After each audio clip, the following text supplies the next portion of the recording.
Who are you? So my name's Jawad and I'm a Paralympic powerlifter from the UK. Tell me a little bit about how you grew up. So my upbringing was actually quite a good upbringing.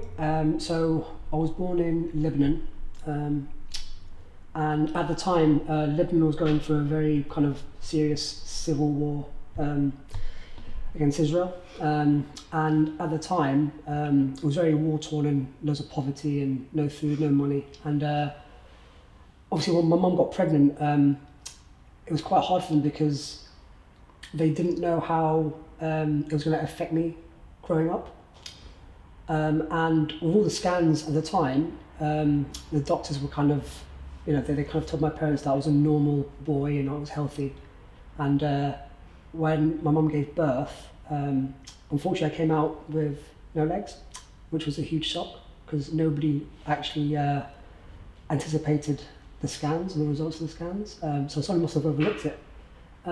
So on the day, I remember, my parents remember that the doctor took my dad aside and he asked my dad whether or not he wanted to get rid of me, and that was code with kind of would kill him off sort of thing, because disabled people at the time they were hidden from society in Lebanon because they didn't really have normal lives, and families were they'd struggle with having an able-bodied child, let alone a disabled child. So my parents decided that it was time to move countries, and for me to have a better life or a normal life, I had to move away. And luckily I came to the UK when I was 6 months old.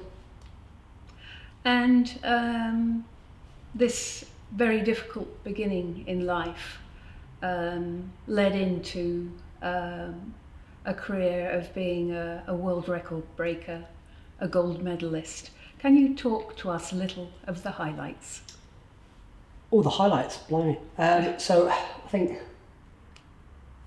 for me, what I remember most, and this probably sounds a little bit crazy, but it was kind of growing up wanting to get to the Paralympic Games. That was my dream since I was about 6. So I watched Michael Johnson at the '96 Atlanta Olympics, and he won that incredible historic double. And even though he was American and he had legs, because I didn't, I wanted to be like him.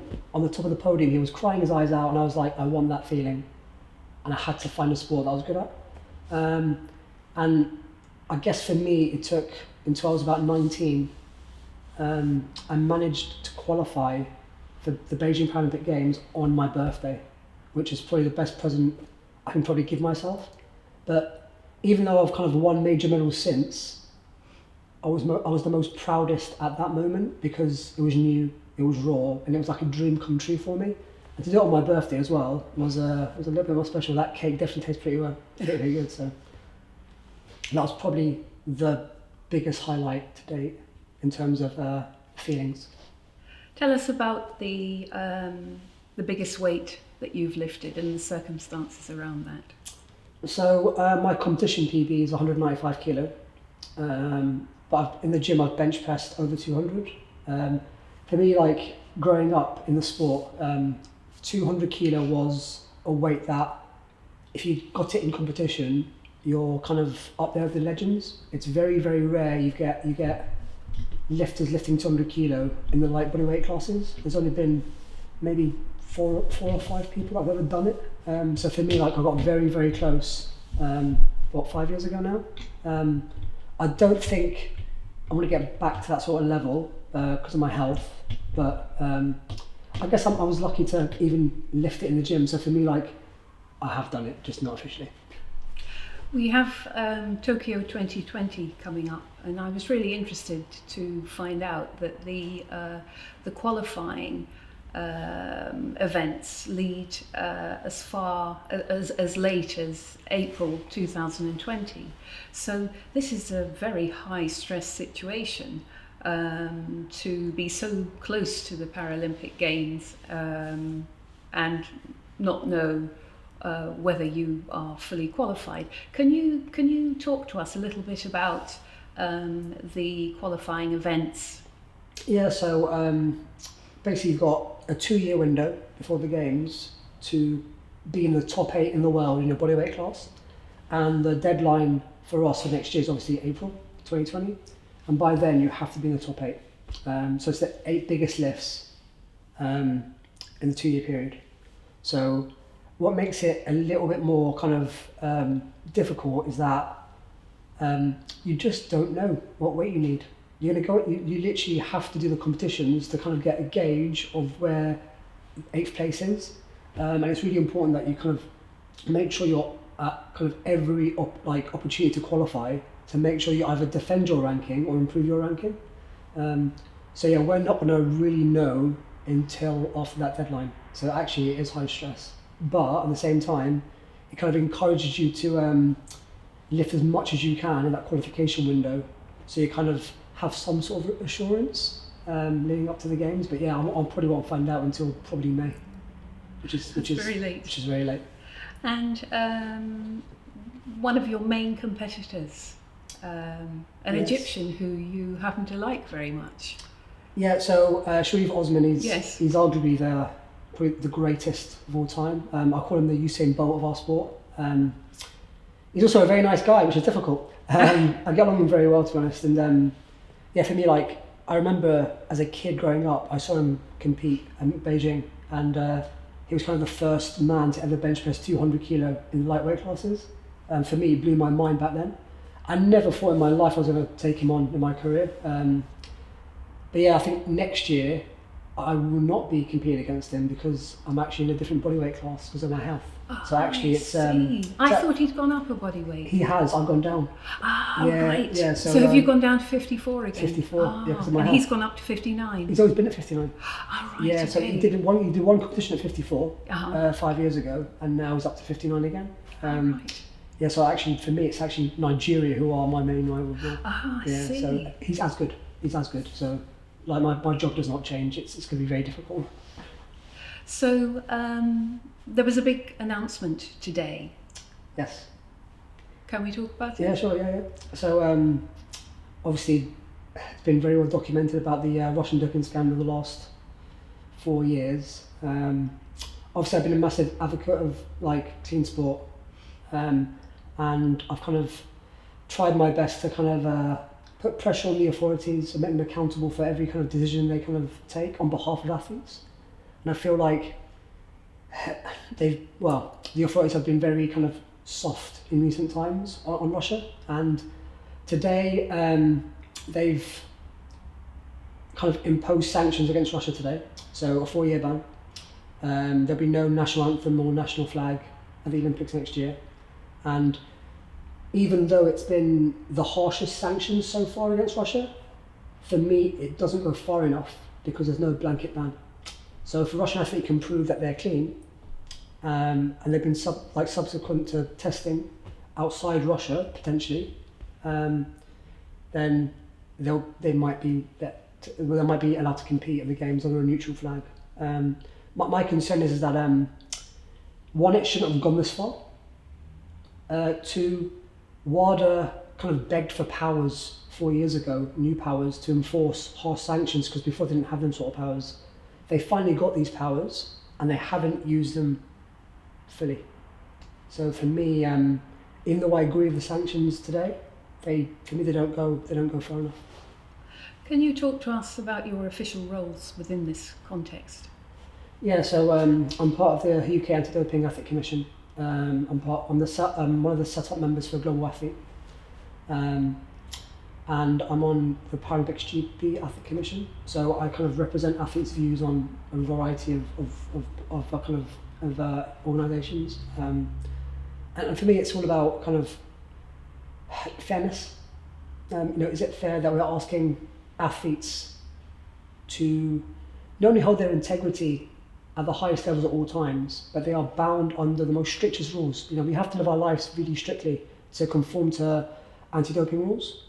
But when WADA itself is soft on a state doping program, how does that make us feel? I don't think they quite realise that from the outside. It looks like the number one stakeholder, which is the athletes, are not really being considered in any decision making that's being taken. I think they have lost their kind of I think athletes are losing confidence in the system slowly, and I think I've got a lot of making up to do. I think in the next 5 to 10 years for that confidence to come back. Because presumably, well, a huge amount of work to get to the Olympics, the Paralympics, and then if somebody is cutting corners, it must be enraging. Well, it's not even cutting corners; it's cutting corners, but then the extent that happened in Russia. We know that athletes, for me, like, you never know wipe out doping. There's going to be always someone that's going to cheat, right? Yes. However, when you've got a state putting, kind of forcing athletes to take this route to get to the games, you have to protect them athletes. And the only way to protect these athletes is by having the harshest sanctions possible, not only to ban the state, but to ban the athletes. And a lot of people are saying to me, but what about the clean Russian athletes? I was like, well, for me, this is a welfare issue. So the next generation of Russian athletes are going to look at this and go, actually, they're saying that doping's okay because they're not being harsh. They're not. So actually, for me, the only way to protect the next generation is there has to be a culture change, and there has to be meaningful change that the country actually feels for a long time to think about what it's done. And for me today, they should have gone a little bit further. Can we talk about Crohn's disease? Yeah. And how you manage that within this context? You're one of the biggest athletes' voices as far as anti-doping is concerned. Yet to manage your condition, obviously you have to take a number of drugs and be very careful about what you take. One example is marijuana continues to be banned by all the sporting bodies, yet the world's view of marijuana legally and socially is changing. It's now legal in this country to take a marijuana-based drug as long as it isn't for pain relief. It can be taken as a muscle relaxant. Could you talk a little bit about that? Because that must be really difficult to manage, given Crohn's disease is when you go through a flare-up. I've done a little bit of research, of course. I can't possibly imagine what it's like, but it is the most unbearable pain, I read. How do you cope with that? How do you navigate all of that? So we'll give you some contents behind it all. So I got diagnosed with Crohn's in 2009. So I got sick the night before I competed in Beijing. Yes. It took me about 9 months to diagnose me. And I've had kind of periods of flares, and I've only been in remission for probably about 3 years out of the 10 that I've had it. After I won my silver in Rio, I had a massive flare, probably the biggest flare of my life. 2017? 2016, the end of it. Oh, right, I had a massive flare. And we tried different medications on the market, new ones, and they weren't working for me. Prednisone? Do you use that? Yes. Yeah. That's the one I'm on now. But you can only use that short term. Oh, okay. Because it's so toxic. All right. The catabolic effect. It's a very dangerous drug to use long term. So they kind of give you a massive hit of it, and then they try to take you off the drug. Last year, when we've tried everything, I got the news that nothing's working for me, and I got given 2 options. One was a stoma bag, and the other one was a potential stem cell trial, lasting over a year, but I needed aggressive chemo in that process. With both options, they didn't see a way back for me to compete again, so it had to be retirement with any options that I took. Now, I went away and thought, okay, this was bad news, obviously.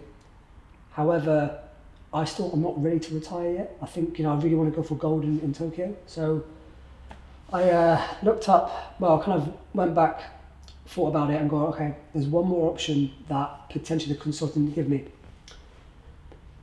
and it was probably arguably a more dangerous option or high risk option, but I knew the kind of effects of that option. I knew the consequences of any action I was going to take.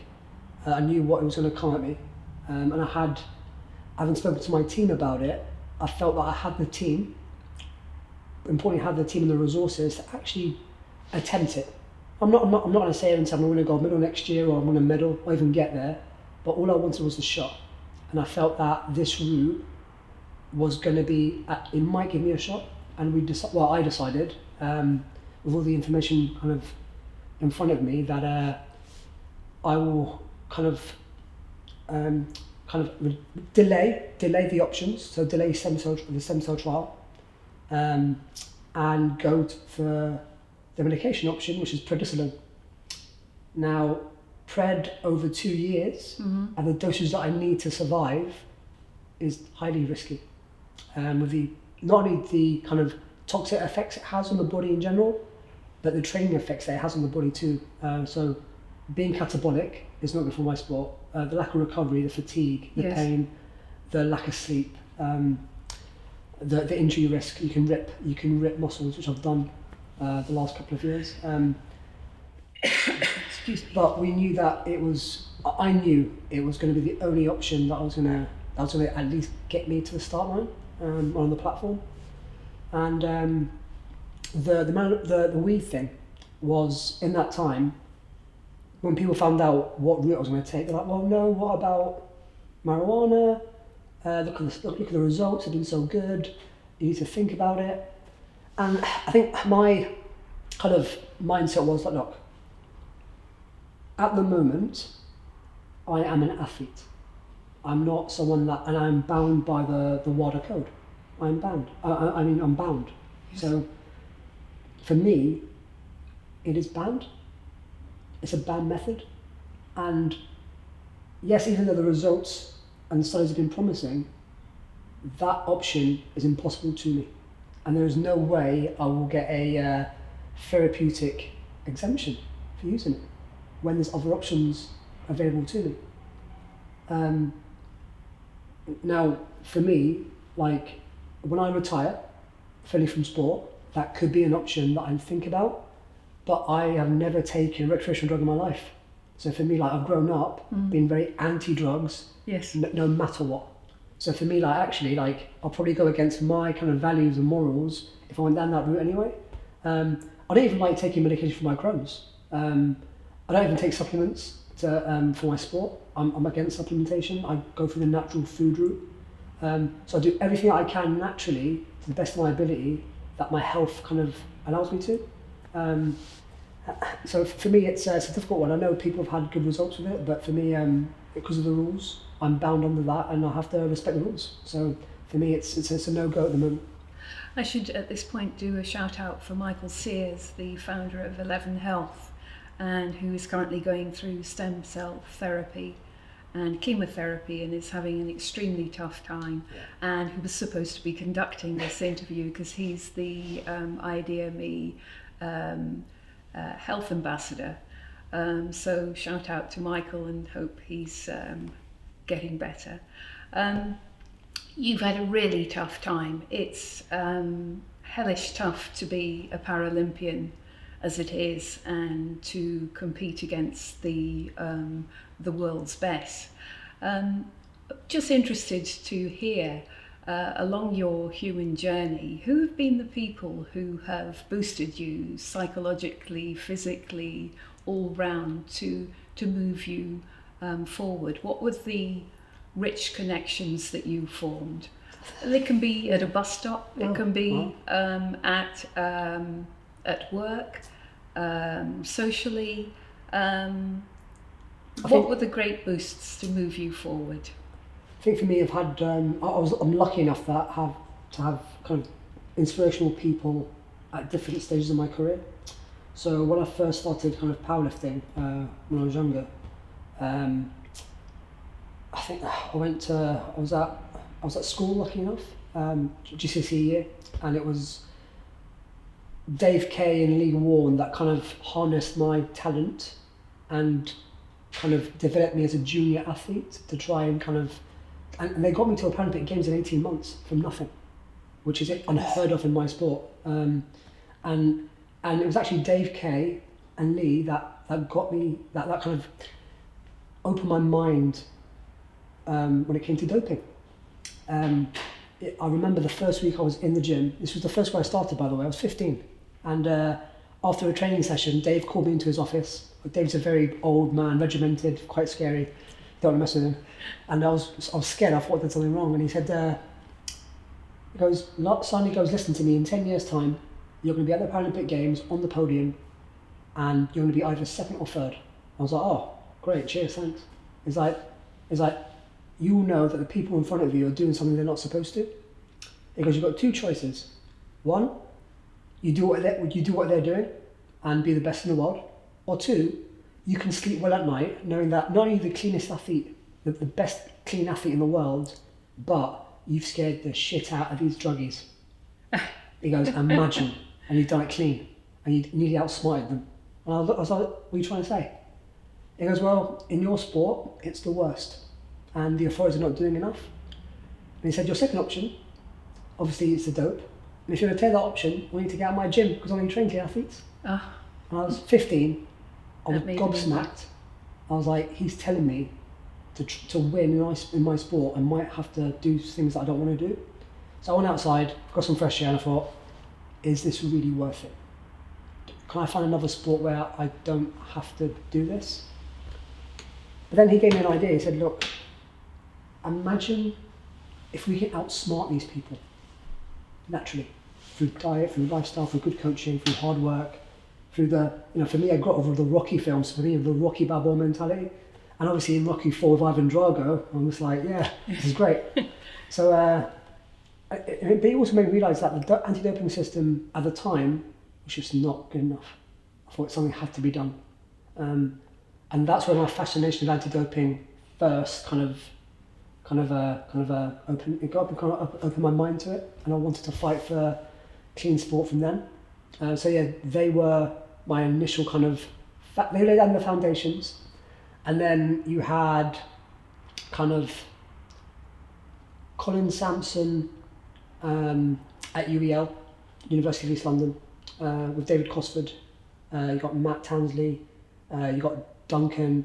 They after Beijing, when I got diagnosed with Crohn's, I took myself off the program because nobody thought I was going to be able to come back. They thought I had to retire.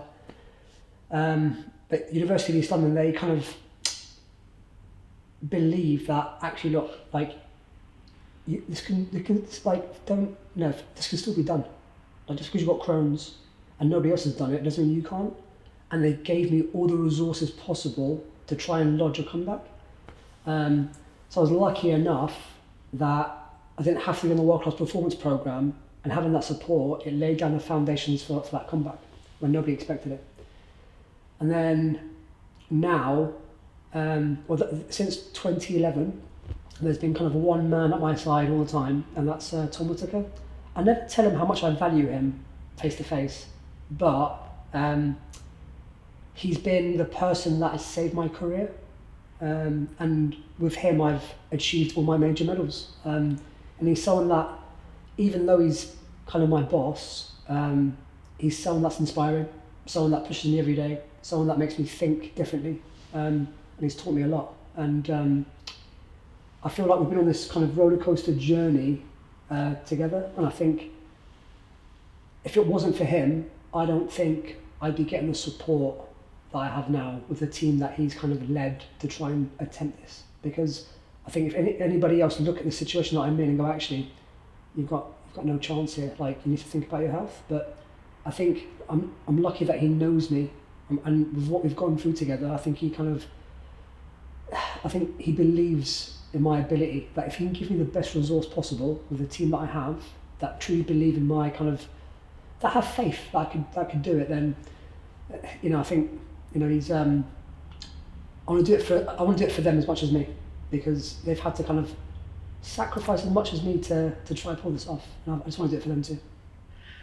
You're a celebrity sportsman. You're on so many committees representing other athletes as an athlete's voice for athletes. You know a lot of people within the broad entertainment world. You've done your own spot of entertainment, the celebration dance that you do when you win. So you meet lots of incredible people. Out of everybody that you could meet, past, present, imagined, who would you most like to meet, and what question would you like to ask that person? What's a good one? I think for me, obviously, Michael Johnson's someone that initially kind of inspired me to get into sport after watching him. I have met him, but he doesn't remember. So I think he was once aware. However, he's someone that I want to sit down and kind of pick his brain about that champions mentality. Obviously, he dominated the sport, and I just feel like the pressure he must have been on going into Atlanta, especially with the golden spikes they had to wear. The pressure going into it must have been huge. And he's someone that I want to kind of sit down and talk to, because obviously, you know, when you've got someone that inspires you from being a kid, you want to kind of sit them down and go, tell me your secrets. How do you get through bad times? How do you kind of make sure that your training environment in your life is optimal to performance? And also, what motivated him to keep getting better? Because after 96, you can't really get much better than that, can you really? But he managed to get better until probably 2000. So for me, it's all about having that kind of self-improvement at all times and at all costs as well. So yeah, he's someone that I want to sit down. But also as well, for me, as I said, I grew up with the Rocky films. And I feel like, you know, the Rocky Balboa character, not only does it represent me and kind of what I've been through, but it represents people in life. You know, people that do struggle. But it's the fact that you may not get where you want to be, but it's the fact you didn't give up. That's what I took from Rocky, that no matter what happens, you just don't give up. It's not about the outcome, it's about what you did during the process and how you conduct yourself. And I was lucky enough last year to meet Sylvester Stallone. So actually I got to meet him. And that for me, and that was the time where I had to decide whether or not to retire and take the treatment, or to give it one final push.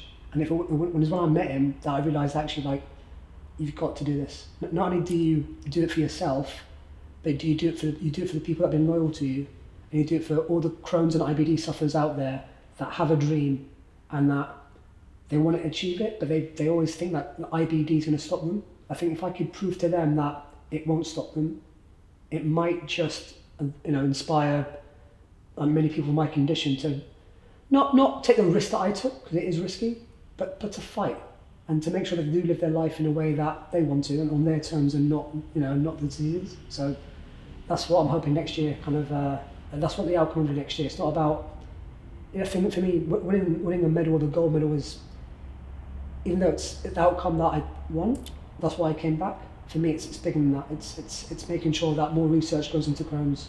The fact that it shows Crohn sufferers that you can push the disease to its very limits and survive, and come back and come like kind of get out on the other side and actually live your life in a way that you want to. So that's what I'm hoping to achieve next year. Ali Jawad, all the best of luck for Tokyo 2020, and don't forget to do the special dance. I'll try my best to think of another one. Thanks. Thank you. Thank you.